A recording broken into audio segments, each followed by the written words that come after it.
Bago tayo mag-umpisa mga chong, pakilike muna na tong video na malaking tulong na iyan sa ating munting channel. Ito nga little weapon na Magnolia Chicken Templados na si Paulie ay gusto ngang makabawi ngayong conference matapos ang masaklap na pagsisimula na kung saan kailangan nilang maiwasan na matalo pa upang makapasok sa playoff rounds. Ayon pa mismo kay Paulie, kailangan nilang magsama-sama at hindi mag-give up sa isa't isa. Kailangan nilang mag-focus na lamang sa next games kaysa magturuan kami sa isa't isa sa aming mga pagkatalo. Sa kabilang dako punta naman tayo sa import na Magnolia na si Ricardo Ratliff na ayaw pakawalan ng Magnolia management despite sa mahinang simula ng kupunan ngayong conference. Ayon pa sa report, may tiwala pa rin ng Magnolia management kay Ratliff at ang kinakailangan talagang gawin ng kupunan ay lahat ng players ay gampanan ang kanilang role at mag-contribute upang manalo at hindi ias ang lahat sa kanilang import. Dagdag pa sa report, iniiwasan ayaw na din mangyari na Magnolia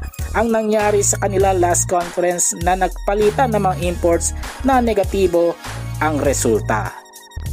Panguli sa tibalita mga chong patungkol naman sa rookie big man na Converge Fiber Xers na si Justin Baltasar na may gustong patunayan sa kupunan at sa mga fans. Ayon pa sa latest interview kay Justin Baltasar ay inamin nga ng nasabing big man na sineseryoso niya masyado ang kanyang role sa kupunan dahil alam niya na malaki ang tiwala at responsibilidad na ipinigay sa kanya ng team, kaya kailangan niyang kumayod ng gusto at patunayan na hindi nagkamali ang Converge sa pagkuha sa kanya. Mga chong, hanggang dito na lang ang ating balitang PBA at syempre huwag kalimutan mag-subscribe at i-like itong video bilang pagsuporta. So this is Channel B once again.